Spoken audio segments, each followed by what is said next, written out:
আসসালামু আলাইকুম বন্ধুরা। আজকে আপনাদেরকে দেখাবো প্যান্ট কাটিং, পায়জামা কাটিং। বন্ধুরা, খুব সুন্দর করে শিখিয়ে দেবো। আজকের এই ভিডিওটি দেখার পর আপনারা খুব সহজেই এই প্যান্ট কাটিং, পায়জামা কাটিং করে নিতে পারবেন। তাহলে চলুন কিভাবে কাটিং করতে হয় শিখে নিন। বন্ধুরা, এই প্যান্ট কাটিং, পায়জামা কাটার জন্য আমি কাপড় নিয়েছি ২ গজ পরিমাণ। ১ম এ কাপড়টিকে ওপেন করে নিতে হবে।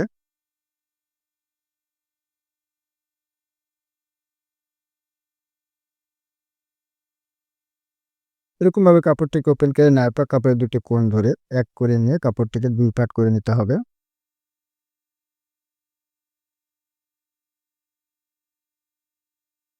এরকমভাবে ২ পার্ট করে নেওয়ার পর এরকমভাবে কাপড়টিকে আরেকটি ভাঁজ দিয়ে ৪ পার্ট করে নিতে হবে।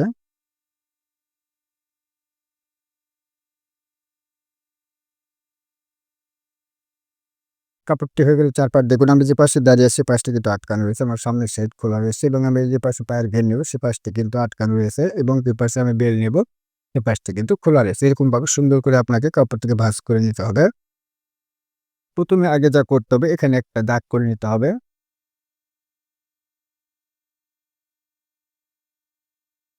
এরকমভাবে একটি দাগ করে নেওয়ার পর এখন আমাদের সালোয়ারের ঝুল নিতে হবে। ঝুল নেওয়ার জন্য দেখুন সালোয়ারের যে বেল দিতে হবে, বেল কয় ইঞ্চি দিতে হবে? সালোয়ারের বেল সাধারণত আপনার ৬ থেকে ৬.৫ এর মধ্যে দিয়ে নেবেন এবং বড় পায়জামা হলে সেক্ষেত্রে আপনারা ৭ ইঞ্চি পর্যন্ত দিতে পারেন। কেমন? আমি এই পায়জামাটি উম পেঁচির মাপ দেব ৪.৫ ইঞ্চি। এর জন্য আমি ৪.৫ ইঞ্চি বাইরের পাশে রাখবো। আমার এই পায়জামার ঝুল রয়েছে ৩৮ ইঞ্চি। আমি ৩৮ টা মার্ক করে নিচ্ছি এবং সেলাই মার্জিন আরো ১/২ ইঞ্চি নিয়ে নিচ্ছি। নেয়ার পর এই দুটি দাগ সমান করে নেব।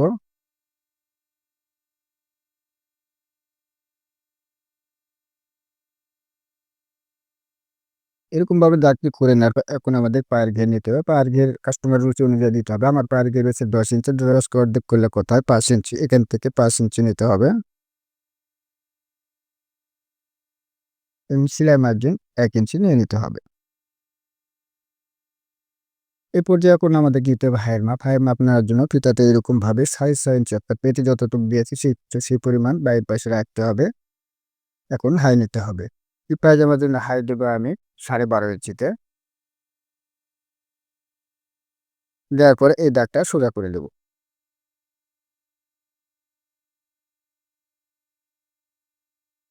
এখন পায়জামার লুজ নিতে হবে।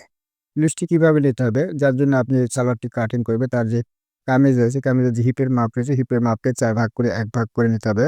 আমি যার জন্য কামিজটি কাটিং করব তার হিপের মাপ রয়েছে ৩৬ ইঞ্চি। ৩৬ কে ৪ ভাগ করলে হয় ৯ ইঞ্চি। এখান থেকে ৯ ইঞ্চি নিলাম। এরপরে লুজ আপনার রুচি মতো লুজ আপনি বাড়িয়ে নিতে পারেন। আমি এই পায়জামার লুজ দিব ৬ ইঞ্চিতে। ৬ ইঞ্চি নেওয়ার পর এখান থেকে হাই রাউন্ড শেপের জন্য এখান থেকে ১.৫ ইঞ্চিতে একটা মার্ক করে নিতে হবে। নেওয়ার পর এদিকে দাগ সমান করে নিতে হবে।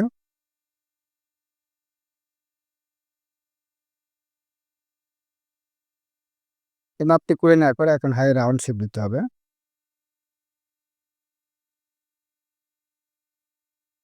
এখন আমাদের যা করতে হবে দেখুন, এখন এটাকে এই দাগ থেকে এই দাগের সঙ্গে মিলিয়ে দিতে হবে। কিভাবে মিলিয়ে দিতে হবে দেখুন। এটা কিন্তু আপনারা এরকমভাবে সুন্দর করে হাতেও করে নিতে পারেন। দেখুন আমি যেভাবে করতেছি। এভাবে কিন্তু আপনারা হাতেও দিতে পারেন অথবা এরকম একটা স্কেল দিয়ে দেখুন এরকমভাবে স্কেলটা বাঁকা করে নেবেন। বাঁকা করে নেওয়ার পর আস্তে, আস্তে স্কেলটাকে এরকমভাবে সুন্দর করে মিলিয়ে দিতে হবে। এরকমভাবে আপনারা দাগটি করে নেবেন। কেমন? এরপর এই পাশ দিয়ে কিন্তু আমাদের সেলাই মার্জিনটা দিয়ে নিতে হবে। আমি এটা হাতে করে নিচ্ছি।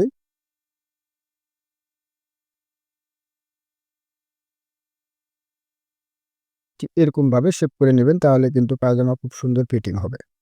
দেখুন এই পর্যায়ে কিন্তু এটাকে কেটে নিতে হবে। দেখুন আমি কেটে নিচ্ছি। কেটে নেওয়ার পরে কিভাবে সালোয়ারের পেটি কাটিং করতে হবে সুন্দর করে দেখিয়ে দিচ্ছি।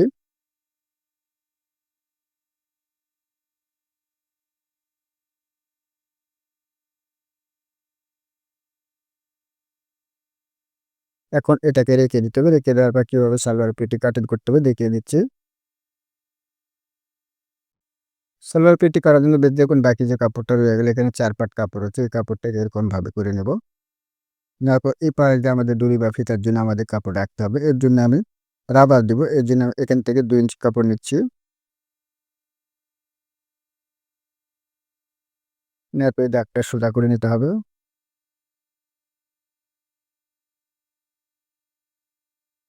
এখন নিতে হবে পায়জামার ইউকের মাপ। পায়জামার ইউকের মাপ কীভাবে নিতে হবে? একইভাবে হিপের মাপ অনুযায়ী হবে। হিপের মাপ যা থাকবে তার সঙ্গে আপনারা 4 ইঞ্চি যোগ করে নেবেন। কেমন? আমার হিপের মাপ রয়েছে 9 ইঞ্চি। 9 এর সঙ্গে আরও 4 দিয়ে 13 ইঞ্চি হবে। 13 ইঞ্চিতে একটা মার্ক করে নিচ্ছি। এখানেও 13 ইঞ্চি নেব। নেওয়ার পরে এই দাগটা সোজা করে নেব। এরপর নিতে হবে আমাদের ইউকের চওড়া, অর্থাৎ পায়জামার পেঁচি চওড়া নিতে হবে। চওড়া নেওয়ার জন্য আমি কত ইঞ্চি চওড়া দিয়েছিলাম? 6.5, তাই না? এখানে 6.5 নিতে হবে এবং সেলাই মার্জিন নিতে হবে। এখানেও 6.5 নিতে হবে এবং সেলাই মার্জিন নিতে হবে। ম্যাপে দাগটা সোজা করে নিতে হবে। নেওয়ার পরে এটাকে কেটে দিতে হবে।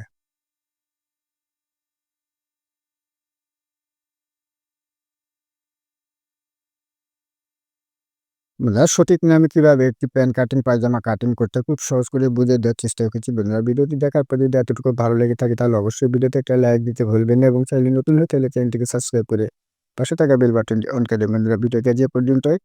আল্লাহ হাফেজ।